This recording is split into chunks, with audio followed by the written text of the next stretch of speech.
I've got a podcast called Rehash. I co-host it with my friend Hannah, and it's all about internet phenomena that get us all up in arms, only to forget about them within a week. So we rehash them, as they say. We're in the middle of our 5th season, which is all about what happens when art meets the internet. Is the sun rising on a new creative era, or did it set before it even began? Go check it out.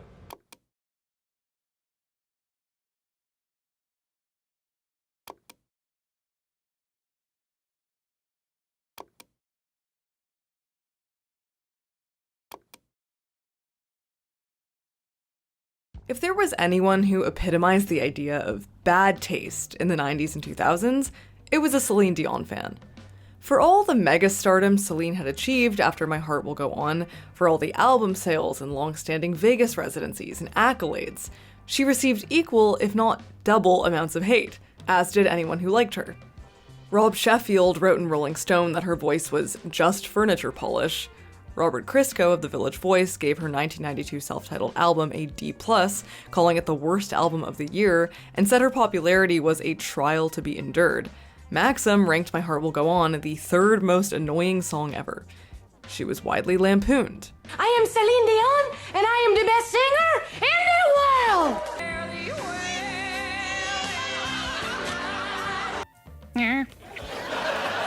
You told me your name was Handsome Bob! Look at him, Celine Dion! Her music was overly commercial, devoid of soul or spirit, appealing to the lowest common denominator. Her voice was nasally, her costumes were tacky, her accent was grating. To those with good taste, Celine Dion came to represent everything wrong with music, and so did the people who listened to her. As both a member of the musical elite and as someone forced to bear witness to his country propping up as a national treasure an artist he so detested, Canadian music critic Carl Wilson had cultivated a special hatred for Celine Dion. He described her music as bland monotony raised to a pitch of obnoxious talent, as R&B with the sex and slyness surgically removed, French chanson severed from its wit and soul, and approved chicken soup for the consumerist soul. Years of being a hater under his belt, Wilson penned an entire book about his relationship to Celine Dion's music for 33 1/3 in order to reckon with this feeling. In it, he writes that the worst part of listening to bad music is the feeling of shame. Shame has a way of throwing you back upon your own existence, on the unbearable truth that you are identical with you, that you are your limits, which immediately makes the self feel incomplete, unjustified, a chasm of lack. It's the reverse of the sense of self-extension that having likes and dislikes usually provides. It is humbling. A similar feeling can be felt when you open a particularly unintellectual book in public. Whenever I read Harry Potter on the subway as a teen, for example, I'd hide it behind my bag. It's a feeling I'm sure many women know well, when they stretch out on the lawn or on their Muskoka chair and whip out the latest summer romance novel, the beach read, as they call it. The summer romance, or beach read, came about in the US in the mid-19th century. Major changes were happening here. The middle class was beginning to emerge, there were pivotal innovations in print, like the introduction of wood pulp paper, which made it a lot cheaper to produce books and thus made it cheaper to buy them. The summer vacation was on the rise, now that more people had money and spare time, and literacy rates were starting to grow. Thus, in came a novel designed for quick, pleasurable consumption. And the target demographic of this novel was a class of people who were less likely to be bogged down by the work week and more likely to spend long amounts of time summering in the countryside. Women. Well, white, middle, or upper class women. As New York Times editor Jennifer Harlan writes, summer resorts provided women with an escape from the strictures of everyday Victorian life, free from the prying eyes of husbands or chaperones. And they also provided the setting for a new genre of novel, one specifically crafted about and for this season of escape. Because they were quick, romance-centric, and designed for women, beach reads were not unlike Celine Dion, topping the charts in sales, but utterly loathsome, or at least unserious, to real readers. These books were, and have ever since, been dismissed as light reading, fluff, and guilty pleasures, something to blush about. And as unserious as the books were perceived, so were their readers. In 1901, Eugene L. Didier observed of this demographic, who he dubs the summer girl. Stowed away in a remote corner of one of her many trunks are the books with which she proposes to pass the odd moments left from the gaiety and dissipation of watering place life. These books are few in number and light in character. Not even standard novels are found among Summer Girl's reading matter. Her readings are as light as her gowns and quite as airy. She is sure to have the latest novels which are most talked about, for a book that is not much talked about has no charms for her. She wants to read what other people are reading, whether it is worth reading or not. I've noticed a similarly dismissive tone being used whenever Michael Showalter's recent film, The Idea of You, is discussed. On Letterboxd, people lambasted the movie for the age gap romance, for the fact that it felt like a Wattpad fanfic, and that it was deeply unrealistic, what have you. And interestingly, unlike Celine Dion or the beach reads of old, The Idea of You was actually praised by critics, but even those who praised it seemed to do so with rather condescending language. Benjamin Lee of The Guardian called it a plain movie par excellence, and attributed its origins to the writer of the novel it was based on, Robinne Lee, having a crush on Harry Styles, and even likened it to 50 Shades of Grey. Kate Waldman of The New Yorker called it fanfic in the classic sense. It seems that no one can get past the premise of The Idea of You. A 40-year-old mother falling in love with the 24-year-old member of a boy band. And yeah, that's a tough sell. Ever since E.L. James's kinky Twilight fanfiction was turned into a best-selling book series and film franchise, people have been pretty skeptical of anything that whiffs of fantasy for moms. Growing up, I myself used to make fun of my mom for reading the Outlander series, after opening one of the books to a particularly steamy encounter between Claire and 18th century Scottish hunk Jamie. Gross. Outlander is far and away a much better work of literature than 50 Shades of Grey, yet it still elicited the same response from me. What business did my mom have reading such frivolous smut? 50 Shades of Grey is such a widely reviled series that its popularity has even offended authors of fanfiction, a genre that already has trouble breaking free of its amateurish connotations. So when people cast off The Idea of You as a work of fanfiction, its author Robinne Lee was inevitably upset. Ironically, Lee is both a writer and an actress, and had actually appeared in the 50 Shades sequels. But writing in Time magazine on the day The Idea of You hit theaters, she expressed her frustration with the fact that her book had been brushed aside in the way it had. The character of Hayes, the boy band member and love interest of protagonist Celine, was in part inspired by a figure like Harry Styles, but she hadn't written The Idea of You to air out a crush. She wrote it to unpack her feelings about being a middle-aged woman in the film industry who, like every other woman her age, experienced a sudden decline and shift in the roles that were available to her. I was learning the hard way, she writes, that in Hollywood, after 40, women are much less desirable. The assumption was that we ceased to be sexual beings, and were thus less valuable. I was eager to prove the industry and our culture at large wrong, in my own little way. To be honest, I found that The Idea of You has much more to do with aging and sexuality than it does with Hayes or his romance with Celine. It's a romance for sure, but I came away from the film feeling very introspective about my own experience as a woman, rather than with butterflies about being picked by a member of a boy band, and I was a hardcore directioner back in the day. Lee calls the instinct to label her book as fanfiction unimaginative at best and sexist at worst, and explains that while she respects fanfiction as an art unto itself, her characters were inspired by myriad people and events in her own life, and from a variety of art that she's consumed over the years. First-person narrative fiction by men, she observes, is immediately accepted as literature. Literature about a vast array of subjects that stretches across a variety of genres. When women write first-person narrative fiction, it's placed within the self-conscious confines of autofiction, memoir, or in Lee's case, fan fiction. She concludes, "We don't wrap male writers' books in pink and tell readers they're great for the beach. We don't frown upon consumers of male fiction as juvenile. We don't reduce their writing to fan fiction and attach a celebrity's name for clickbait. Bottom line, we don't undervalue them and their work." Now, I'm the first person to say that this isn't always the case. Sometimes attempts to overcorrect women's art by praising it when it's undeserved can be infantilizing and disingenuous. I just did an entire episode about this for my podcast. But when it comes to The Idea of You, I find that much of the criticism of the film is unconcerned with its actual contents and quality, and like I said, stuck on the premise. You're all kind of sounding like my guy Eugene. The Idea of You is about a woman named Celine, an art gallery owner, mother to a teen daughter named Izzy, who she had when she was quite young, and ex-wife to a douchebag named Daniel, who it's revealed had been conducting an affair during their marriage with a woman named Eva, who he is now dating. Approaching 40, disillusioned with her dating pool, and still recovering from Daniel's infidelity, Celine decides to celebrate her 40th birthday with a solo camping trip. Except Daniel characteristically bails on his plan to take Izzy and her friends to Coachella for the weekend, and Celine, characteristically, agrees to take them instead. This is where she meets 24-year-old Hayes Campbell, a member of August Moon, the boy band Izzy was obsessed with when she was younger, who her father bought VIP tickets for the teens to see. Hayes and Celine feel a spark, and during his performance he appears to dedicate a song to her, effectively wooing her. He later finds her at her art gallery, and they go back to her house and have an intimate encounter, but she rebuffs him because of their age gap. Hayes then invites her on a trip to New York, where Celine, feeling lonely with Izzy away at camp and newly triggered by Daniel, lets go of her inhibitions and goes to meet him. This is where the two begin their torrid affair, with Celine accompanying Hayes on tour and slowly falling for him. That is, until she's brought back to Earth when she meets the other, much younger girls in August Moon's entourage, who reveal to her that the song dedication thing is a bit, and that Hayes has had relationships with other older women, making Celine second-guess the authenticity of their relationship. She breaks it off and flies back home, only to find out that their affair has been made public by a paparazzo who snapped a photo of them in a Parisian restaurant.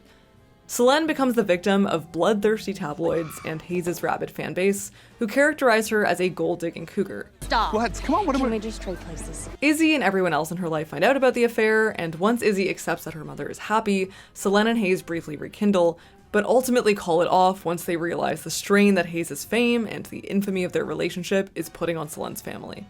They then reunite 5 years later, with Hayes now older and more professionally fulfilled. The end. The Idea of You is directed by actor-director Michael Showalter, creator of Wet Hot American Summer and one of my favorite shows, Search Party, both of which are comedies. But what's striking about The Idea of You is that, while it's been classified as a rom-com, it's actually a pretty serious movie. To get it out of the way, yes, this is not a perfect film. It's not Citizen Kane or whatever. The styling of Celine's daughter Izzy and her friends is completely off base from the Gen Z trends. It feels like no one can ever get this generation right when it comes to fashion. They all look like they jumped out of 2014, which may be an homage to the book since it came out that year, but if they wanted to stay in keeping with Celine and Hayes, both of whom are not only very accurate to the times and to their ages, but also pretty aspirational in their dress, the kids would also be up to date. If they were real Gen Zs, they'd either be wearing hyper Y2K fits or dressed in all sweats, at least from what I've observed. Celine and Hayes' meet cute is bizarre, to say the least. She just kind of chooses a random trailer, which happens to belong to Hayes, in this lot outside the tents and barges into it, somehow mistaking it for a public washroom even though it has a couch and a mini fireplace and art on the walls. Meet cutes are integral to the rom-com and romance genres, and because this one is so unrealistic, it loses the movie quite a few points. And then sometimes the dialogue can be a bit clunky. There's a line near the end that people love to point to as evidence for the film's quality, where Izzy says, Why would you break up with a talented, kind feminist? although I personally read that with a hint of irony. A lot of what comes down to enjoying The Idea of You is a matter of expectations. I've seen people express their dislike for the cinematography, but to me it was a highlight of the film. It has this really soft touch with lots of pleasing color palettes and generally very elegant framing. The intimate scenes especially are really well choreographed. They feel natural and they do a really good job of building tension, so you get a sense of this innate physical chemistry between the leads. Like, come on, you can't tell me this isn't hot. I could be your mother, You're not. but I could be. You're not. The soundtrack is airy and stylish. We hear a lot of songs from artists that someone who is Celine's age and who is a tastemaker like she is would listen to. Fiona Apple, Minnie Riperton, St. Vincent. And the original songs from August Moon are genuinely really catchy. I have Guard Down stuck in my head as we speak. The concert sequences are filmed documentary style, which give them a verite edge, like you're an outside observer to this culture with Celine. And save for Why would you break up with a talented, kind feminist? the screenplay is well written. The dialogue is just heightened enough to land on the necessary emotional beats, but it feels truthful to who these characters are. It also rarely feels cartoonish. For example, the men in Celine's dating pool are just the right amount of ick to turn us off without making them the butt of a joke. The girls in the entourage are unfriendly in that girl way, where every microaggression is delivered with a smile, so that they come across less like villains and more like women who are both threatened by Celine as a new member of the crew, and understandably skeptical about what she's doing there at her big age. Other than the initial meet cute, the rest of Celine and Hayes' run-ins make a lot of sense. looking up the location of her art gallery and showing up knowing she'll be there, finding her number through an invoice. I think that's pretty clever. And where a recent rom-com like Anyone But You, for example, condenses the time our characters spend getting to know each other into an abrupt montage, The Idea of You provides a number of scenes in which Celine and Hayes open up to each other, bond over their commonalities, and share their differing worldviews. We actually come to understand why each one of them likes the other. This movie is a thoughtfully crafted exploration of two people constantly negotiating their own desires, and the delicate balance between knowing what you want and what you need, holding out that one day those two things might overlap. The reason I'm so stuck on The Idea of You is because technically it's a pretty sophisticated movie, yet over and over again you're reminding yourself that it shouldn't be. It is not lost on me that the two movies I've gone out of my way to defend in the past few months are about age gaps, where the woman is older and the man is younger, although May December is about an actual criminal relationship, so I'd say the two aren't even close to being comparable, but I figured I'd just let you know that I know. Celine is not a criminal, but she has been characterized both within the world of the film and outside of it as a cougar. She's 16 years Hayes' senior, she's got half a lifetime of experience over him, and the great responsibility of having a child. In a time that's especially fraught for age gap relationships, it's not hard to see why even the concept of this within a romance film would turn people off. Thankfully, Hayes, who is 20 in the book, is aged up in the film a bit to make the dynamic a bit easier to swallow, but detractors are still abound. Believe it or not, the term cougar was popularized by Canadians in the 1980s to describe older female fans at Canucks games.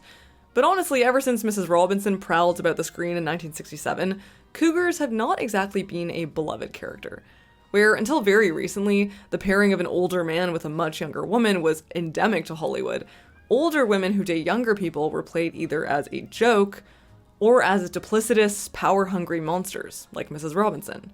Think Erica in The Piano Teacher, or Lydia Tarr in Tar, or most recently Anne in Catherine Breillat's controversial psychological drama Last Summer. Regardless of whether they were engaging in actual criminal activity, these characters all got the same treatment. They were all to be pitied, but also to be feared. Scholar Melissa Ames argues that this stereotype was born of a panic about infertility in the 1980s, where fears about women's entrance into the workplace gave way to concerns that the biological clock was being ignored in pursuit of casual trysts. Thus, we get a proliferation of Mrs. Robinsons. It's rare that the cougar, within a relationship between two consenting adults, be taken seriously in pop culture without being pathologized or parodied. Which is why How Stella Got Her Groove Back is so interesting. This 1998 rom-com is very similar to The Idea of You.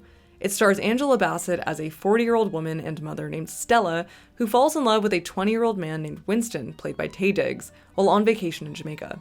Stella, like Celine, is a divorcee who has a bad relationship with her ex, who is lonely and who's been off the dating scene for a long time. How Stella Got Her Groove Back is more explicitly a rom-com than The Idea of You, but it also takes its subject matter seriously. We and Stella are constantly made aware of the age gap between her and Winston, whether that's through the judgment of other people or by witnessing his occasional lack of maturity. Stella constantly oscillates between living in the fantasy of having an affair with a gorgeous man and being happy, and being brought back down to earth again. Roll in the kindergarten yards for a date. They're gonna put you behind in jail for that. The chemistry between Bassett and Diggs is through the roof. I cannot tell you how many times I've watched this scene.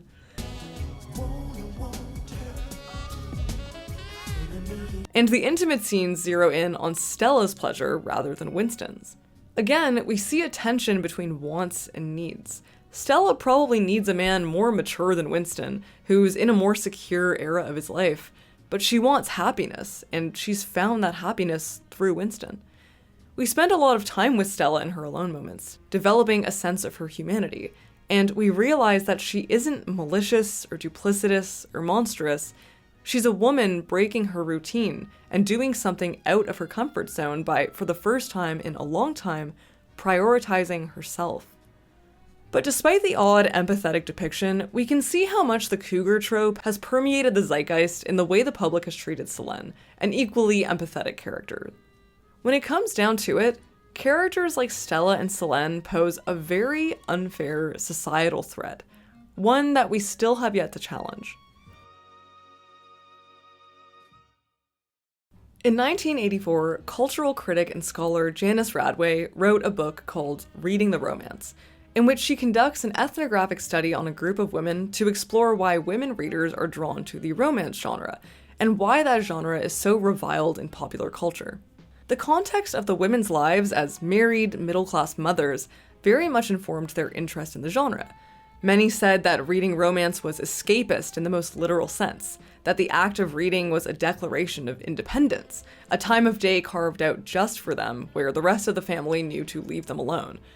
They enjoyed romance specifically because these books tend to be designed with women's needs in mind.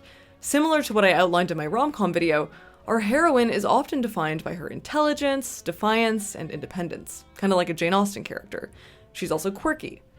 The male love interest, on the other hand, embodies the fantasy of a man who pursues our heroine not out of lust, but for who she is. I like you.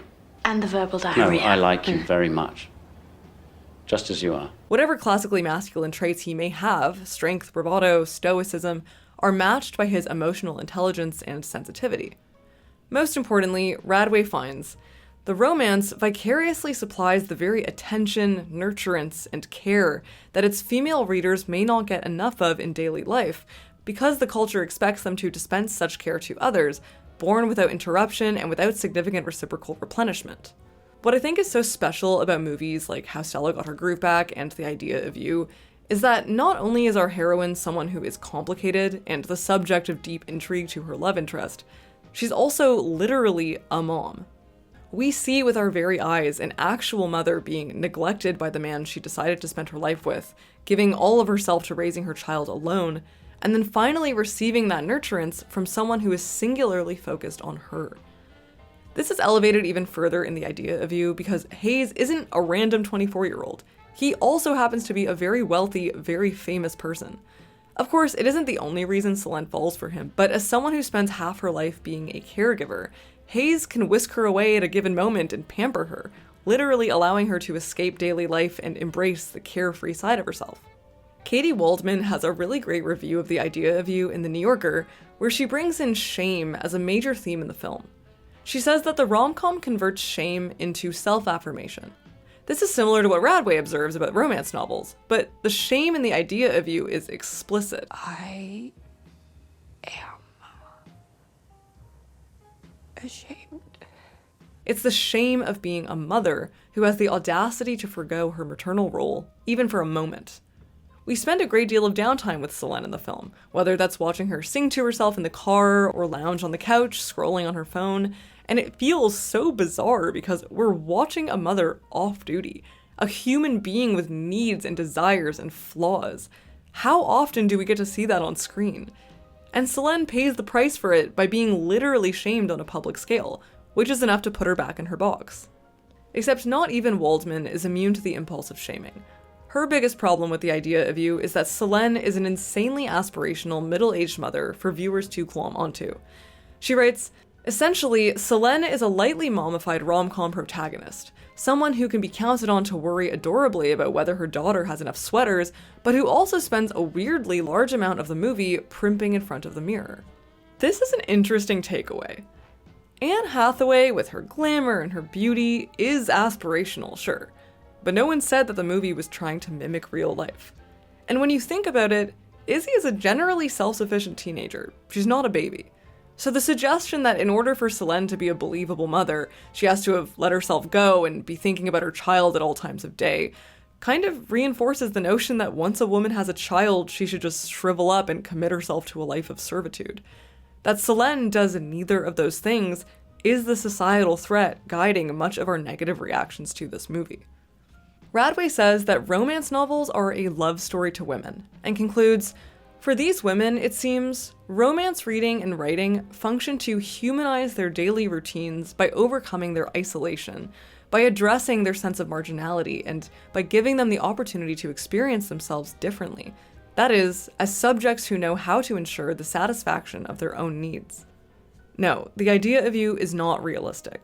It's an audacious wish fulfillment fantasy which constructs a world where a woman can be both a mother and an autonomous being with self-serving desires. As evidenced by the Coachella sequence, Celine is a woman who is constantly putting her motherly duties before her own needs, taking her daughter to Coachella on her own birthday, which is an expectation no one places on her philandering ex-husband. My mother did the same thing back in 2008 when she took me and my friend to the premiere of Twilight on her birthday. I begged her for days to do this because back then, she wasn't a person to me. She was a mother. Now, I can see what I took for granted, and I can understand why she enjoyed the Outlander series so much. It wasn't smut, it was freedom. Carl Wilson eventually finds himself at a Celine Dion concert. He still has trouble getting past the sheer cringiness of Celine's failed attempts at high culture, her occasional fusion of opera into pop and synthesized string arrangements, her beads of pearls. But during a particularly love-infused song about devotion, and looking over at a nearby Filipino mom who is sobbing behind her large sunglasses, he realizes, much to his amusement, that he too has begun to cry. But, he admits, when I had escaped from Vegas Traz, back home in Toronto with her CDs, I couldn't find the feeling again. In a glowing review of Wilson's book, Ian Crouch acquiesces that while Celine's fans have made some sort of aesthetic failing by actually liking her music, it seems that they've done so for imprecise emotional reasons. This is what Wilson tapped into when the tears started rolling. It's a similar conundrum watching The Idea of You. Like Celine's impulse to fall for a 24-year-old boy band member against her better judgments and even tastes, and ultimately at the expense of her own family and privacy, my love for The Idea of You is not logical. You can spend the entire movie trying to convince yourself that what you're watching is some silly One Direction fanfiction, mommy smut. But all of the elements, the music, the camera, the acting, the heroine, the love interest, the writing, are all attacking your base emotions. My dear friend Allie spoke about this in a Substack dialogue between she and my other dear friend Tom, where they discuss the cultural legacy of the beach read. She says, I think of reading a beach read in a kind of fervor, and being completely subsumed by the atmosphere it creates. It has something to do with the heat in the air around you, but also the heat conveyed by the novel itself, both in a kind of sensuality, but also in matching the space you're occupying while reading. How the atmosphere of the novel can lend itself to a kind of hallucinatory state, where you're so deeply embedded in the world of the novel that you project its contents onto the physical world around you. I think a summer romance movie like The Idea of You evokes a similar hallucinatory state. Romantic comedies and dramas were drowned out by the irony-poisoned culture of the 2010s, and easing them back onto our screens is a delicate art. The third act of The Idea of You is saccharine and sentimental, completely devoid of self-aware remarks and leaning heavily into the sappy musings of heartbreak, our characters crying wantonly before us. This was enough to turn many people, so freshly recovering from their irony poisoning, off of the movie completely, even myself briefly.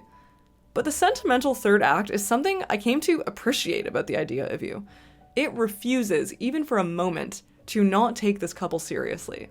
They aren't just a fling. They both bring something very real to this relationship. I was in my feels by the end there, and I didn't care that Hayes was in a boy band. Wilson attributes much of our cultural hatred towards sentimentality to the way art was treated in the 19th century, where taste became something that only the wealthy could access. So with the boundaries between high and low culture more firmly set, there's now, as he puts it, so much cultural capital invested in the muscular aesthetic judgment. This is where the shame comes in. Like the beach read, like Celine Dion, The Idea of You offends your tastes, but it has a powerful grasp on the emotionality of its consumers. It's an emotions-first film, and for that, our enjoyment of it is shameful. Shame considered, it's understandable that Lee would be offended at the relegation of her work to romance and fanfiction labels. But what Radway's study and Wilson's book prove is that, while they're a women's genre, romance fiction, beach reads, and summer romance movies serve an important function for the people who consume them the most, who make them profitable. What's so wonderful about Wilson's book is that he doesn't attempt to wrap things up in a neat bow by arguing that Celine Dion's music is any more highbrow than it is, or that it somehow transformed his aesthetic sensibilities. He just accepts it for what it is, and what it's capable of doing for those who listen to it. So spending time trying to prove that The Idea of You is high culture, or to strip it of the context with which it's consumed, may actually be undermining its strengths. Personally, I'm sobbing behind my sunglasses. Unlike Celine Dion, there's absolutely no debate about whether Sotheby's auctions are high culture or not. In a story from this video's sponsor, Ground News, a Stegosaurus fossil considered to be the most complete fossil ever discovered just sold for $45 million at the most recent auction. Ground News' app and website aggregate related articles worldwide, and thus offer a diverse array of perspectives and context for a more accurate grasp on a given current event.